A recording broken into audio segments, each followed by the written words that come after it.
linalosema uaminifu wa Mungu kwa anayezingatia kanuni. Uaminifu wa Mungu kwa anayezingatia kanuni. Tayari katika somo hili tumeona jinsi ambavyo Mfalme Daudi kabla ya kuwa mfalme aliweza kuwa na ushindi. Aliweza kushindana na hata kuweza kupata ushindi. Na ndiye ambaye katika Zaburi alizoziandika anashuhudia uaminifu wa Mungu katika maisha yake. Kwenye hii Zaburi ya 34 mstari wa 19 anasema, mateso ya mwenye haki ni mengi, lakini Bwana humponya nayo yote. Na sehemu nyingine anasema ya kwamba nalikuwa kijana na sasa ni mzee, sijaona mwenye haki akiachwa. Pamoja na zaburi nyingine zinazoshuhudia matendo makuu aliyoyafanya Mungu kwa Daudi, tunaona zote zinashuhudia juu ya uaminifu wa Mungu. Lakini hizo shuhuda hazikuwa bure bure, ni kwa sababu, haleluya, jina la Bwana libarikiwe.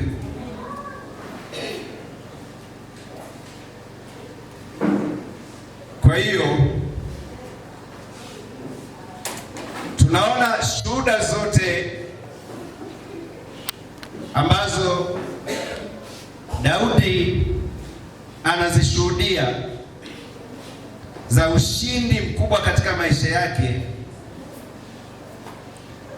zilitokana na uaminifu wa Mungu, lakini na yeye mwenyewe kufuata kanuni ambazo zilimpatia ushindi. Na ndiposa tunapoona ya kwamba tunapozingatia kanuni au maelekezo ya Mungu, ndipo pia tunapoweza kuona uaminifu wa Mungu katika maisha yetu. Kwa hiyo uaminifu wa Mungu ni kwa yule tu anayezingatia kanuni, na Daudi tunamwona ni kielelezo pamoja na mashujaa wengine wa imani. Kwa hiyo tutaendelea kuangalia kanuni ambazo zilimsaidia na kumwezesha Daudi kuweza kushindana hadi kupata ushindi. Tunaweza kukaa.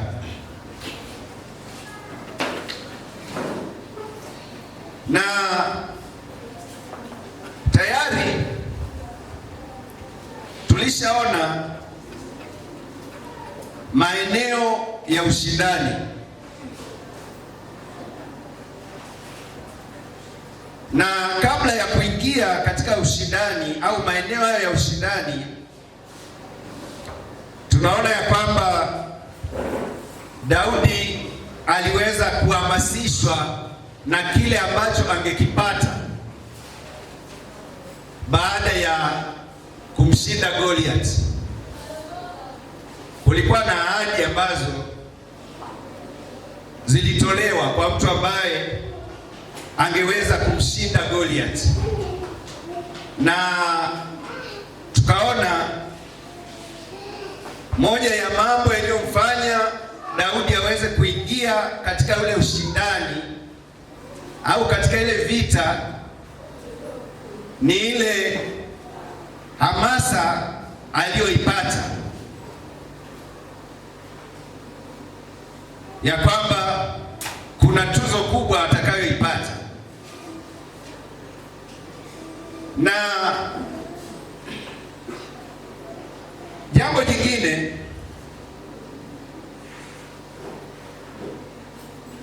tunaona yale matokeo ya mabadiliko chanya yanayotokea baada ya kuingia katika ushindani.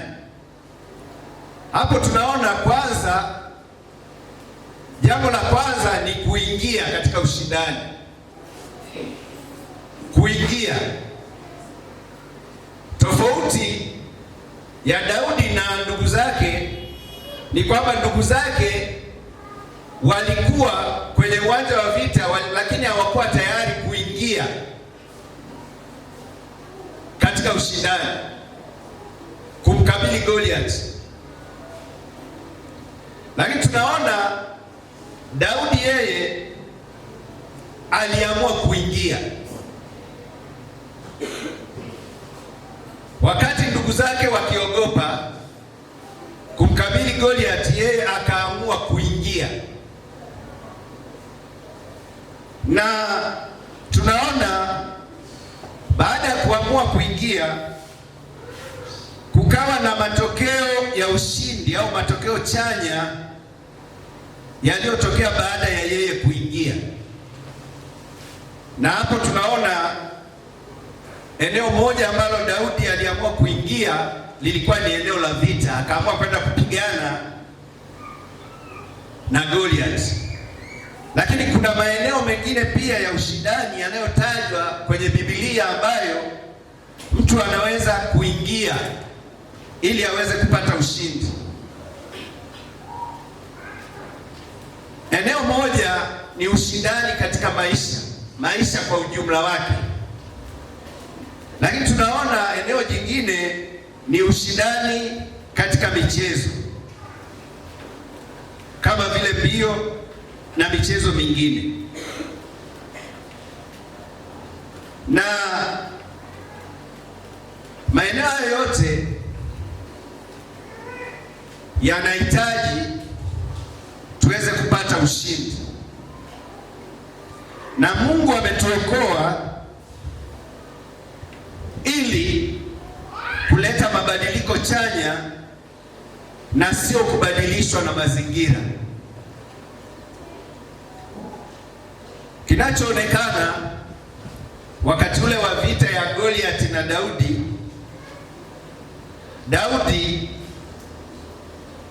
alielewa kusudi la yeye kuwa ni mtu wa Mungu. Hakubadilishwa na mazingira, bali yeye aliamua kuyabadilisha yale mazingira. Na tunaona ushindi aliyoupata. Na tunaona pia Daudi alikuwa na sababu za kuzingatia kanuni.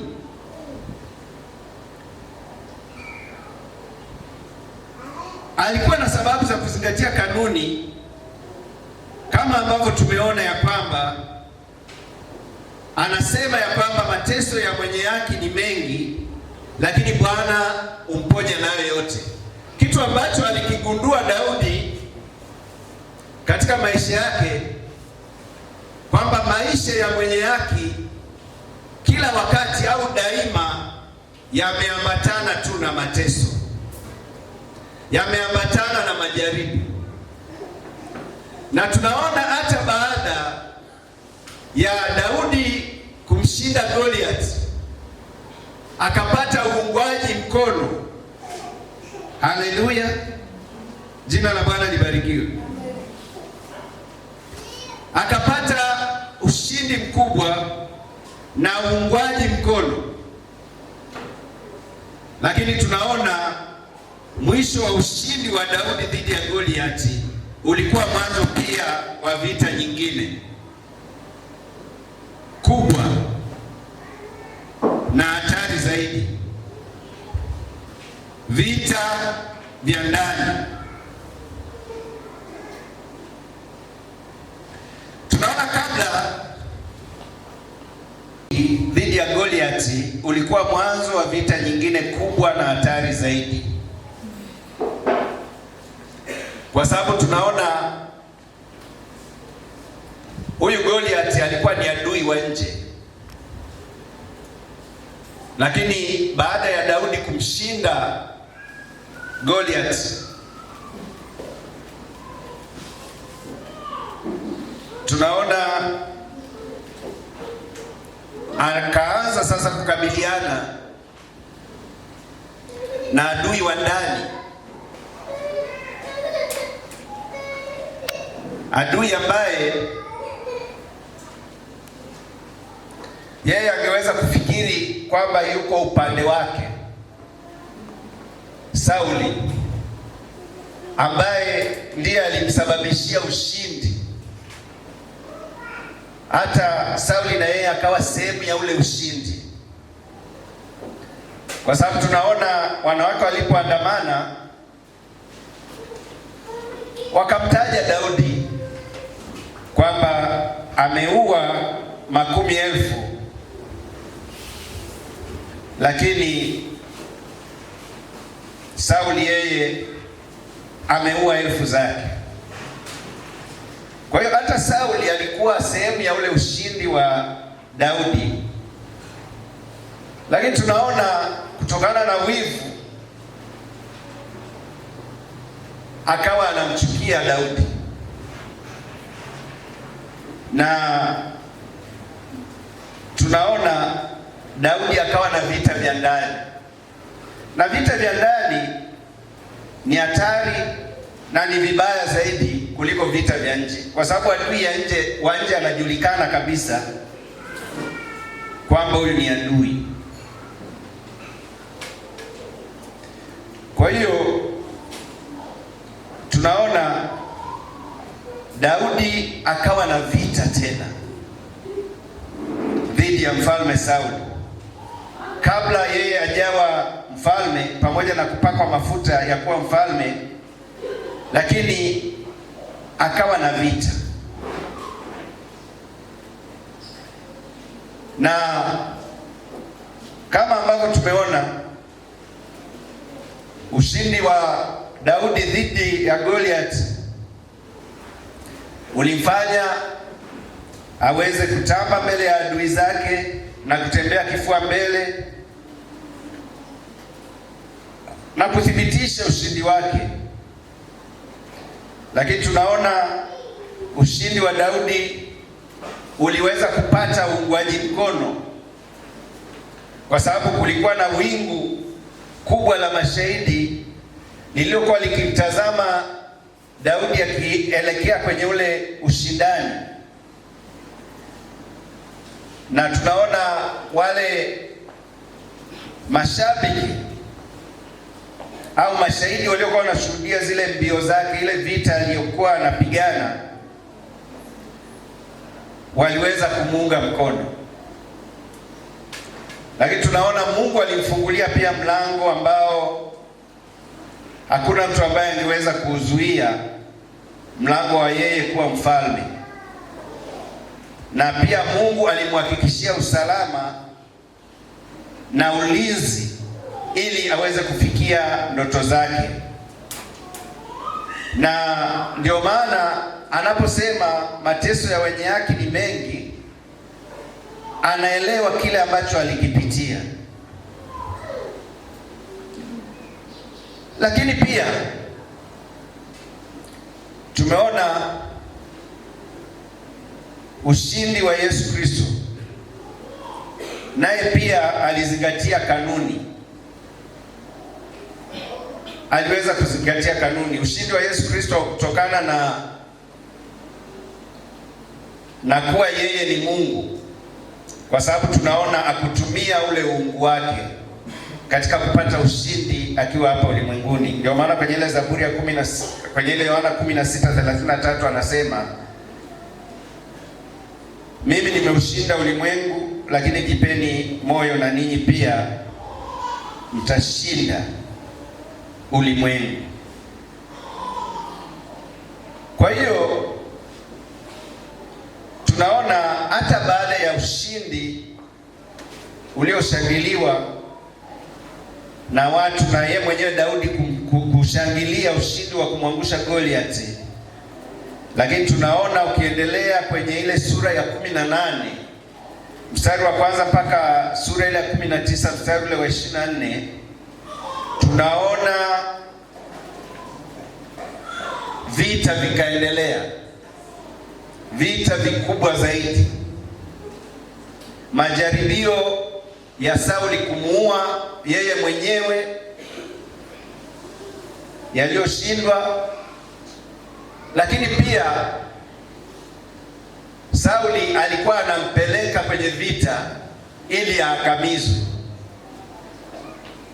lakini hilo halikuwezekana. Katika vita vyote akawa anashinda. Lakini pia tunaona ile ahadi ambayo aliahidiwa ya kwamba akimwangusha Goliathi atapewa binti wa Sauli. Na watu wengine tunafikiri kwamba binti aliyepewa ni Mikali. Kulikuwa na binti ambaye ni mkubwa kuliko Mikali, lakini ukisoma maandiko unagundua ya kwamba Sauli alimwandaa hakuweza kumpa binti yake mkubwa kama alivyoahidi. Na hiyo kumpa binti yake mkubwa ilikuwa na maana ya kwamba kama Daudi ataoa binti wa mfalme, tayari na yeye atakuwa ameingizwa kwenye ukoo wa mfalme.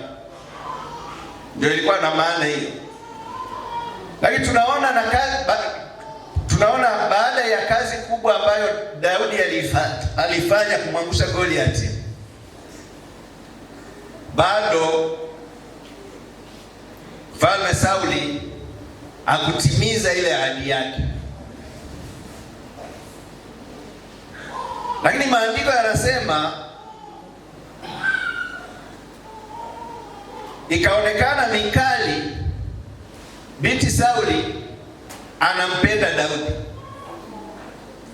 na ndipo ambapo mfalme Sauli, kwa sababu nia yake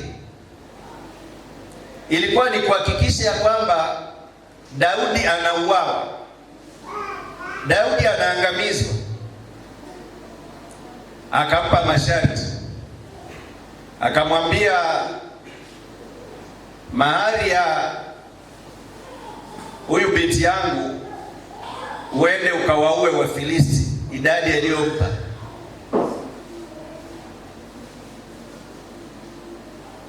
Baada ya kufanya hivyo, akamwahidi kumpa Mikali. Na kwa sababu Daudi alikuwa ni mshindi, alikuwa ni mtu wa kushindana, ni mtu aliyekuwa anazingatia kanuni zinazoweza kumpatia ushindi, kila alipokuwa anawekewa mtego wa namna hiyo, bado alishinda. Bado hilo ambalo Sauli alifikiri litamwangamiza ndio likazidi kumwinua, na akazidi kukubalika na watu. Hata wale askari kule wakaendelea kumkubali kutokana na ushindi aliyokuwa anaupata. Na ndipo tunaona akaweza kuozeshwa Mikali binti Sauli kwa mahari yake mwenyewe. Hakupewa bure, hakupewa kutokana na kumshinda Goliath.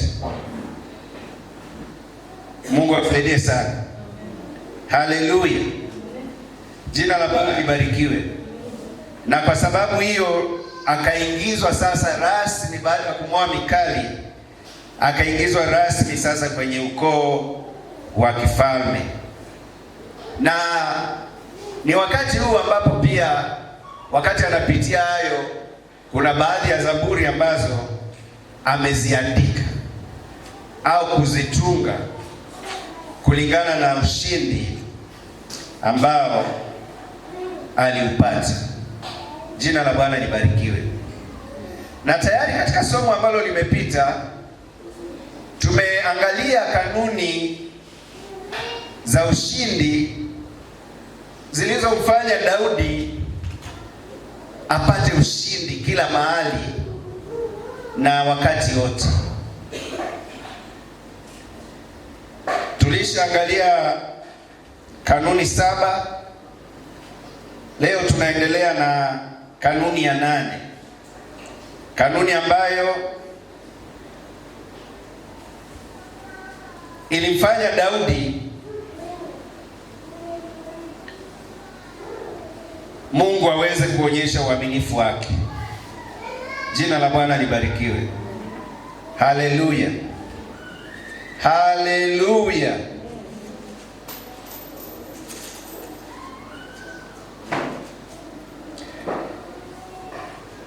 Kanuni ya 8 ni kutokata au kukatishwa tamaa na hali mbaya ya kusongwa na majaribu kwa muda mrefu. Kutokata au kukatishwa tamaa na hali mbaya ya kusongwa na majaribu kwa muda mrefu. Kwenye Samueli wa kwanza sura ile ya 17 mstari ule wa 24 tunasoma hivi: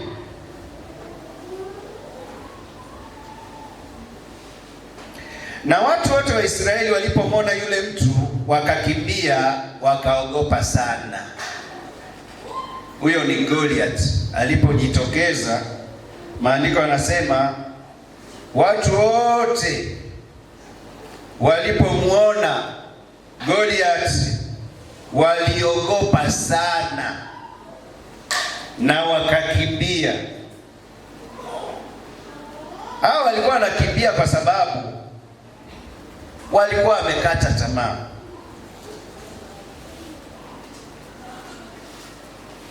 Walikuwa wamekata tamaa, au pia walikuwa wamekatishwa tamaa na ile hali ambayo ilikuwa sasa kwa muda mrefu. Sasa maandiko anasema kwa muda wa siku 40 Goliath alikuwa akijitokeza na kusema maneno yale yale na kukuwa na mtu wa kumkabili. Kwenye Wakorintho wa pili sura ya 4 mstari wa 8 na wa 9 tunasoma hivi: pande zote twadhikika, bali hatusongwi; twaona shaka, bali hatukati tamaa; twaudhiwa, bali hatuachwi; twatupwa chini, bali hatuangamizwi. Haleluya, jina la Bwana libarikiwe. Kwa hiyo Mtume Paulo anapoandikia Wakorintho anaonyesha ya kwamba kunaweza kukatokea dhiki, kunaweza kukatokea hali mbaya, kunaweza kutokea hali ambayo imedumu kwa muda mrefu, hali ambayo inaonekana imekosa majibu. Lakini anasema pamoja na hiyo hali hatukati tamaa. Haleluya, haleluya. Hatupaswi kukata tamaa, hata kama kwa macho ya kibinadamu au kwa milango mitano ya fahamu tunaona hali ni ngumu, tunaona haiwezekani, kama ilivyokuwa kwa Mariamu na Martha baada ya kaka yao Lazaro kuwa amekufa na amewekwa kaburini kwa muda wa siku 4, walikata tamaa. Lakini wakati wanakata tamaa, bado Mungu alikuwa na mpango mwingine kabisa. Hawakupaswa kukata tamaa. Na ndio maana hata Yesu anakuja anawaambia ya kwamba kaka yenu Lazaro atafufuka. Wao wanasema tunajua atafufuka parapanda itakapolia, sio sasa. Lakini Yesu anawaambia mimi ndimi huo ufufuo. Mimi ndiye ambaye nitawafufua wafu wakati parapanda itakapolia. Lakini mimi pia ni yule jana, leo na hata milele. Nina uwezo pia wa kumfufua hata sasa. Na kwa kuthibitisha akawaambia liondoeni jiwe. Wakasema ni siku 4 sasa tangu tumeuweka mwili wake kaburini, ananuka. Lakini yeye anawaambia ondoeni jiwe. Haleluya, jina la Bwana libarikiwe. Na walipoliondoa jiwe, Yesu akaonyesha utukufu wake. Lazaro akaweza kufufuliwa. Jina la Bwana libarikiwe. Haleluya. Ukisoma kwenye Matendo ya Mitume sura 27 mstari ule wa 20 tunasoma hivi: jua wala nyota hazikuonekana kwa muda wa siku nyingi, na tufani kuu ikatushika, basi tukakata tamaa ya kuokoka. Ninachotaka ukione hapa ni kwamba hata kama kuna hali ya kukatisha tamaa, haimfanyi Mungu ashindwe kutenda muujiza. Hata hapa pia wakati Mtume Paulo anasema walikata tamaa, lakini bado Mungu aliweza kutenda muujiza. Haleluya, jina la Bwana libarikiwe. Kwa hiyo hatuna sababu ya kukata tamaa, hatuna sababu ya kukatishwa tamaa na jambo lolote. Majaribu tunayopitia hayalingani na watu wengine waliotajwa kwenye Biblia ambao hawakukata tamaa mpaka pale ambapo Mungu aliweza kutenda muujiza. Walimngojea Bwana pamoja na mateso yao. Ukisoma kwenye Injili ya Yohana sura ile ya 5 mstari ule wa 5 mpaka wa 9, unapata habari za yule ndugu ambaye alikuwa hajiwezi.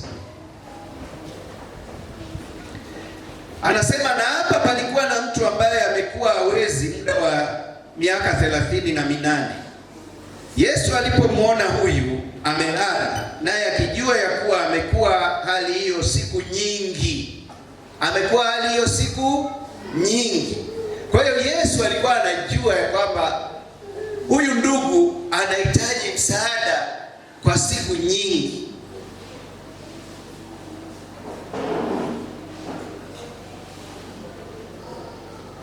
Na hapa palikuwa na mtu ambaye amekuwa hawezi muda wa miaka 38. Yesu alipomwona huyu amelala, naye akijua ya kuwa amekuwa hali hiyo siku nyingi, alimwambia, wataka kuwa mzima? Yule mgonjwa akamjibu, Bwana, mimi sina mtu wa kunitia birikani maji yanapotibuliwa, ila wakati ninapokuja mimi, mtu mwingine hushuka mbele yangu. Yesu akamwambia, simama, jitwike godoro lako uende. Mara yule mtu akawa mzima, akajitwika godoro lake akaenda. Nayo ilikuwa ni Sabato siku hiyo. Haleluya, Mungu atusaidie sana.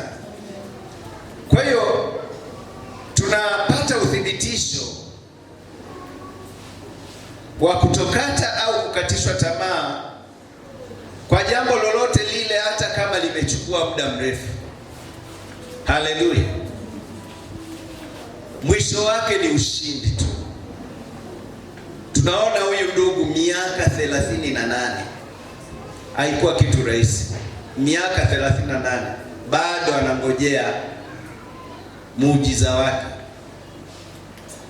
Na Mungu alikuwa anaona. Ina maana huyu ndugu alikuwa pale hata kabla ya Yesu hajazaliwa. Yesu amezaliwa, Yesu amekuwa, ikafika muda wa huduma, kabla ya Yesu kupaa mbinguni akamtembelea na akaweza kumponya. Kwa hiyo moja ya kanuni ambayo ilimwezesha Daudi kushindana hadi kupata ushindi ni kwamba Daudi hakuwa mtu wa kukata au kukatishwa tamaa. Pamoja na kukiri ya kwamba mateso ya mwenye haki ni mengi, aling'ang'ana, hakukubali kukata au kukatishwa tamaa. Watu wengi wanashindwa kupata ushindi kwa sababu wamefika mahali pa kukata tamaa, mahali pa kukatishwa tamaa.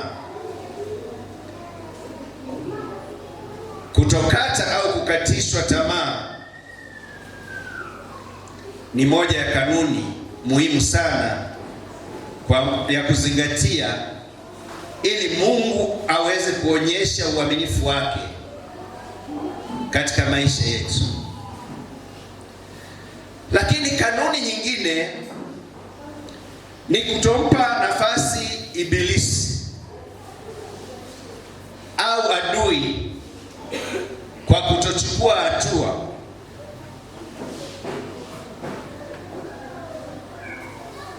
Tunapoangalia habari za Daudi kumkabili Goliath na kupata ushindi, ni kwamba Mfalme Sauli na kaka zake Daudi pamoja na watu wengine, Goliath aliendelea kutamba kwa sababu tu alipewa nafasi. Goliath aliendelea kuyatukana majeshi ya Mungu aliye hai na hata kudiriki kumtukana Mungu mwenyewe aliyeziumba mbingu na nchi kwa sababu tu alipewa nafasi. Ibilisi anapopewa nafasi kama alivyofanya Goliath kwa watu wa Mungu wa wakati ule, aliwanyanyasa sana. Na alipewaje nafasi? Kwa sababu tu Mfalme Sauli pamoja na ndugu zake Eliab pamoja na watu wengine waliamua kuyanyamazia mabaya yaliyokuwa yanafanywa na Goliath. Kile alichokuwa anakifanya Goliath hakikuwa kitu kinachompa Mungu tukufu, hakikuwa kitu ambacho kingeweza kumwinua Mungu. Na badala ya watu wa Mungu kumpinga Goliath, walinyamazia yale yaliyokuwa yanaendelea. Mungu akusaidie sana. Haleluya. Jina la Bwana libarikiwe. Tofauti ya Daudi na ndugu zake pamoja na Sauli ni kwa sababu yeye hakunyamazia au kufumbia macho kile kilichokuwa kinaendelea, yale yaliyokuwa yanafanywa na Goliath. Tatizo la kanisa, watu ambao Mungu anawategemea na wao pia katika siku zetu wanapoona mambo yanafanyika kinyume, wananyamaza na kukaa kimya, na ndipo yale mabaya yanaendelea, na ndipo Mungu adhihirishwi tena katika maisha yao. Hawawezi kumdhihirisha Mungu. Watu wengine hawawezi kumwona Mungu kupitia maisha yao. Na ukisoma kwenye Efeso 4:27 tunasoma hivi: wala msipe ibilisi nafasi.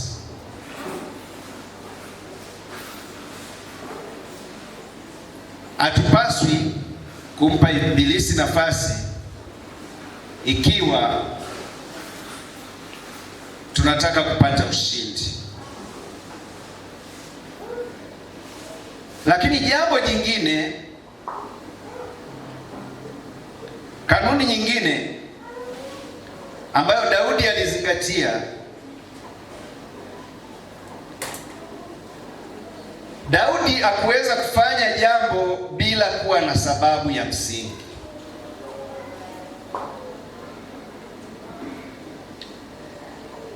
Kitu alichofanya Daudi ni kwamba alifanya jambo akiwa na sababu ya msingi iliyo katika mapenzi ya Mungu. Kwenye kitabu cha nabii Samueli wa kwanza sura ile ya 17 mstari ule wa 36 tunasoma hivi. Anasema, mtumishi wako alimuua simba na dubu pia, na huyo Mfilisti asiyetahiriwa atakuwa kama mmoja wao, kwa sababu amewatukana majeshi ya Mungu aliye hai.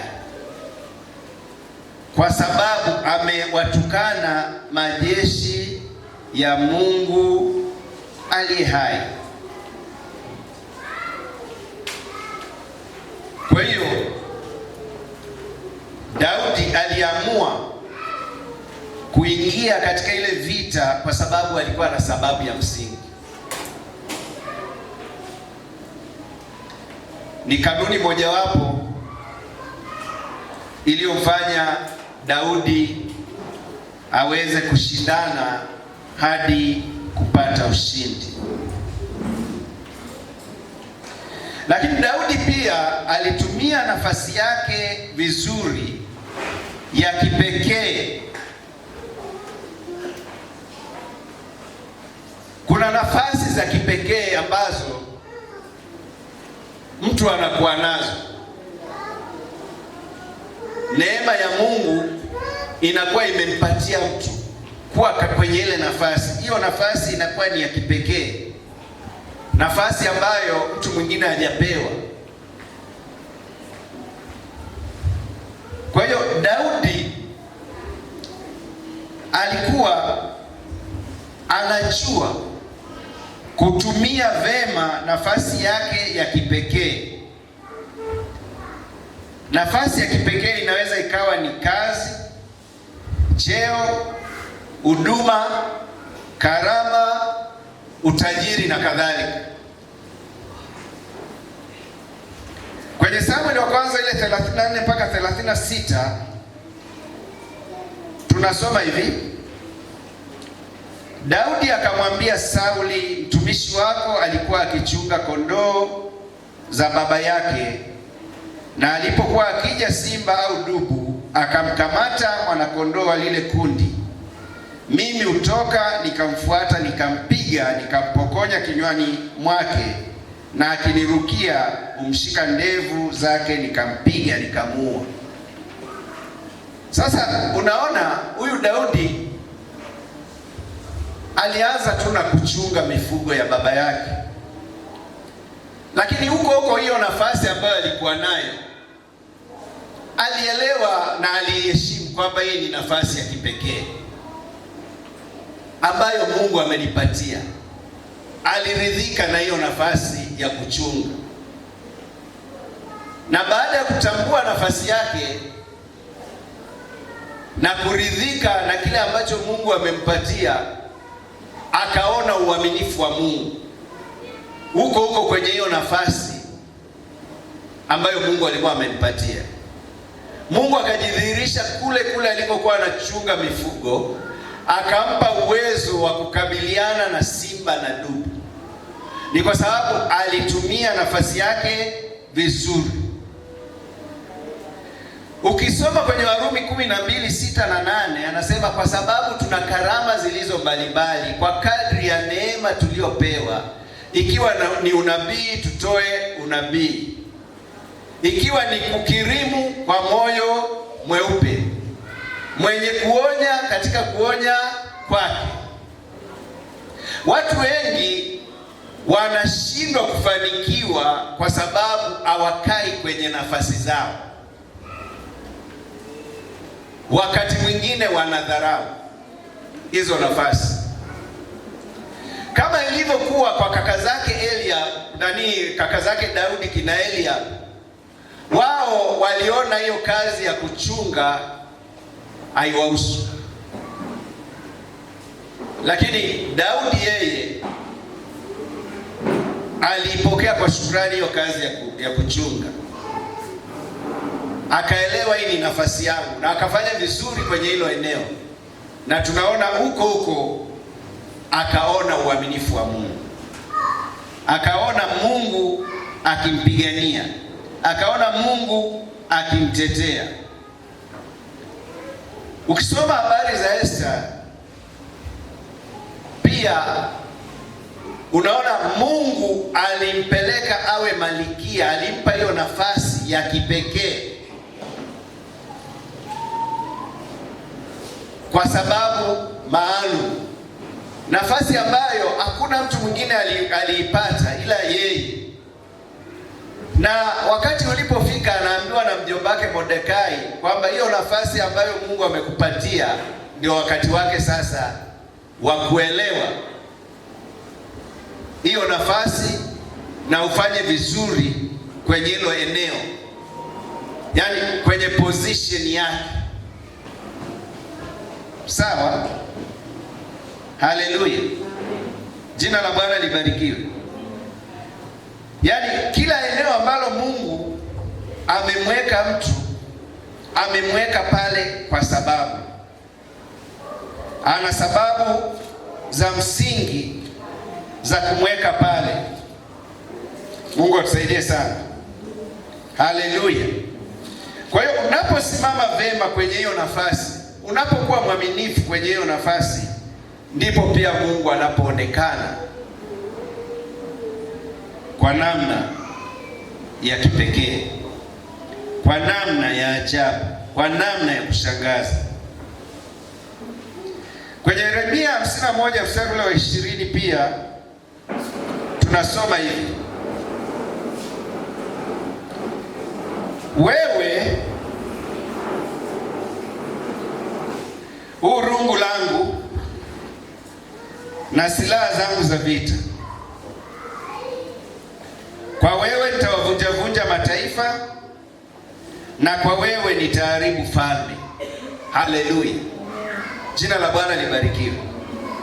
Kwa hiyo unaona Mungu kwa mtu ambaye ni mwaminifu, haleluya, kwenye nafasi yake anakuwa ni silaha ya Mungu, anakuwa ni rungu la Mungu. Anasema kwa wewe, haleluya, anasema kwa wewe nitawavunja mataifa, na kwa wewe nitaharibu falme. Hiyo inatokea pale mtu anapoelewa nafasi yake na kusimama vizuri sawa sawa na ile nafasi. Jina la Bwana libarikiwe. Anapotumia ile talanta yake vizuri, ile karama yake vizuri. Kwa hiyo tunaona Daudi yeye alijitambua, akatambua nafasi yake ni nini katika ufalme wa Mungu,